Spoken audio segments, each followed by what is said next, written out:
The following is a presentation of Muddy River News. TI Trust stands for True Integrity. One of our core values that we had for our staff was integrity. We want to be seen as a very integrity-driven company. We've been doing trust services as an organization since the 1950s. It's all based on what's in the best interest of the clients.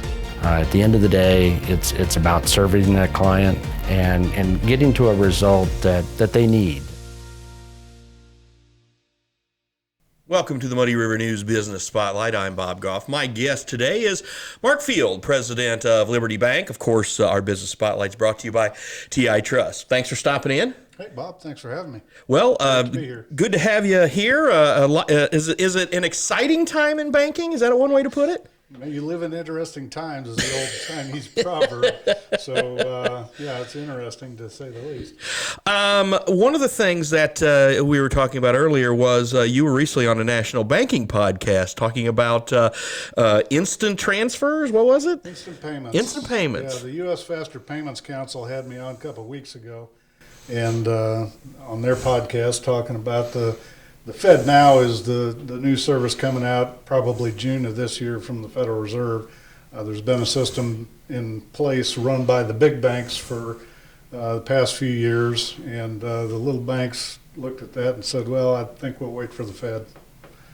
But it was good to get acquainted with the executive director of the U.S. Faster Payments Council and let them know not everything out there is good for community banks, the way they're proposing a couple of things. So it might be good for the merchants, but not so good for the banks. Give me an example of that. Well, the request for payment process that they're coming out with is where, say you as a merchant sell me something, and you ding my phone and say you owe me $100, and I say, okay, pay that. Well, the bank, if the account is with my bank, basically it acts just like a card transaction, but the banks are expected to do it for free, stand all the fraud losses and expenses, and we get absolutely nothing. Yeah. No fee at all. So it's like we're going from one extreme to the other. I know the merchants don't like interchange on card transactions. I get that.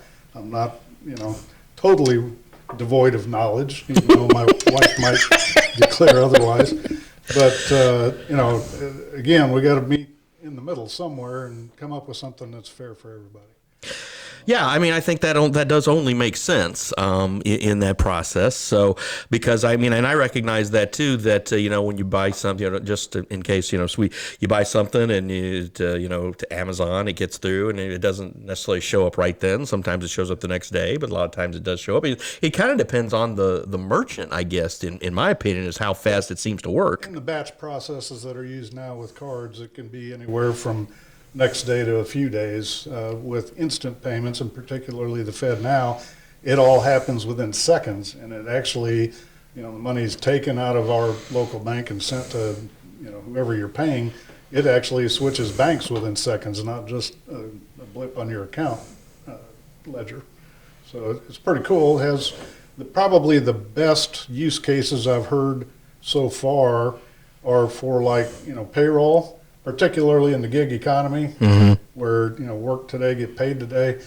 They can actually push it through within seconds. That's kind of cool. The other thing, insurance claims. If you have a loss, the insurance company can get money to you right away with no waiting, no holds to be put on it or anything. So there are some very good things that'll come out of this. But again, a few things also need to change, or community banks will be hurt.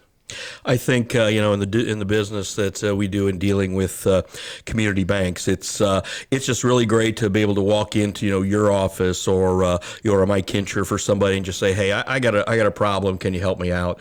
Whereas in our when kids go off to bigger places and have to start dealing with the Chases and of the world, it's a little bit different. Now I always try to tell them, I'm like, look, you still need to keep your hometown account just so mom and dad can help you in a pinch. If we need to get something done. That still have accounts with us that live all over the country. A nice plug for Kinshirf, by the way. I picked up on that. Well, I try, I like Mike too. We're friends. But all we have to sell is service, Bob. As you know, if you need something, give us a call. We take care of you on the spot. The bigger a bank gets, the more they start treating people like cattle. They just run them through the chute, and it either fits the mold or it doesn't. And there are some decent people working at larger banks too. I don't mean that everybody's bad, but it's tougher to pay attention and be a friend more so than just a banker in a larger bank environment. Speaking of that, again, you're a community bank. You guys are very proud of that. You did did put a branch in Quincy just a few years ago. That worked out. Now, It's been 10 years. Wow, Yeah. I wouldn't have guessed that one. How's that worked out for you guys? Oh, it's worked out well. What we have been seeing is when customers get to a certain age, they want to be closer to what? Their money. The money. Doctors, hospitals, grocery stores, that type of thing. So what we were seeing from our other locations was that, people were leaving us because they were moving to Quincy from the rural areas that our other offices are in. And we thought, hey, we got to keep these folks in the family. So it was a no-brainer ultimately. But yeah, it's been 10 years ago. But back to the podcast for a second. The reason that I was invited to do that, the Community Bankers Association, it was 2017, so it was a little more than 5 years ago, asked me to head up a committee for our state association to look at this, this new thing, these instant payments, because the big banks had just come out with their deal and they were trying to get the small banks to sign up to it. So we started meeting and talking to folks and really looking things over.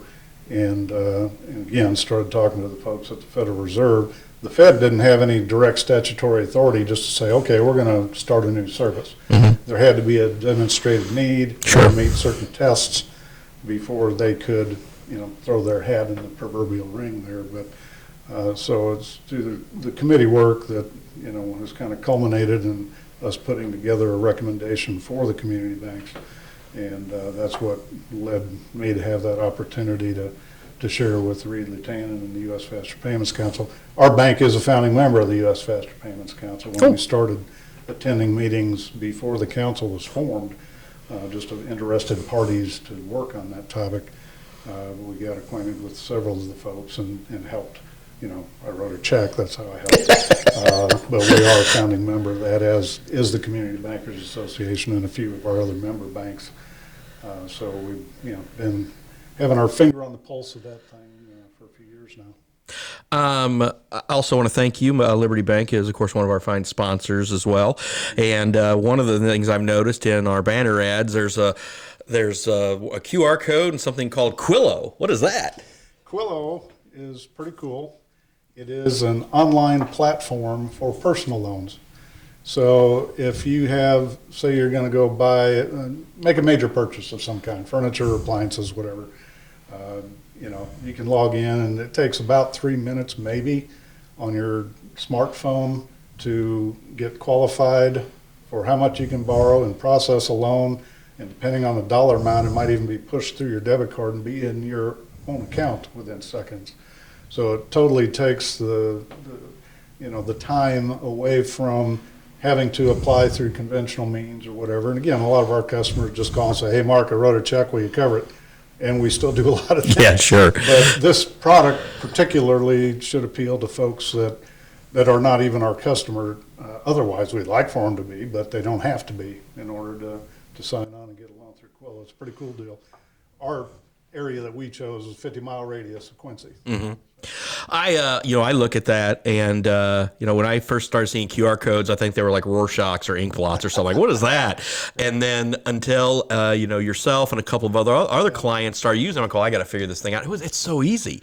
You just literally hold your phone up, or you copy it if it's on your smartphone, and it just goes to that website. To that website, absolutely. Yeah, you thought I'd learned that earlier, but no. I waited until I actually had this on the site. Like, well, I better find out what this is. One of our first QR codes that we ever had was actually brought to us by the Yellow Pages people. How many years ago? Oh my gosh! Yeah, we had a QR code in the Yellow Pages of all places, and it brought folks to us through, the sponsor of the Yellow Pages. But yeah, and we were kind of ahead of our time, obviously, when we did that. And it didn't see a lot of play, but Nowadays, people are really liking the convenience. You don't have to type in stuff. You just, like you said, just point and click and go. Well, again, like you said, it's about convenience, whether it's doing it that or whether it's, your facility out on East Broadway here. Of course, you've got your home bank right there in Liberty. What other branches do you guys have again? We are also in Barry and in Payson. We did Barry the year my son was born. I don't remember. That's been a long time. Yeah, that one's been a while. 1995 in Barry, and then 1998 in Payson. We bought a facility that was operating. And then we bought the famous restaurant building on Broadway in late 2011 and opened up right after Thanksgiving 2012. You and I have had lunch there before, but you didn't actually make the lunch. You had it brought in. It was good. It wasn't a sub. Brought our friends at Kelly's, and during the COVID period, we had to do takeout, Bob. We couldn't just hang out there. I understand. So, well, again, thanks again for being a sponsor, and also thanks again for stopping by. We really appreciate it. Yeah, happy to be with you, and best of luck as you continue to grow this fine enterprise. Thank you, sir. That's all the time we have for now. Again, that's Mark Field with Liberty Bank. I'm Bob Goff, and this is brought to you by TI Trust. TI Trust stands for True Integrity. One of our core values that we had for our staff was integrity. We want to be seen as a very integrity-driven company. We've been doing trust services as an organization since the 1950s. It's all based on what's in the best interest of the clients. At the end of the day, it's about serving that client and getting to a result that they need. Muddy River News. Our home, our news.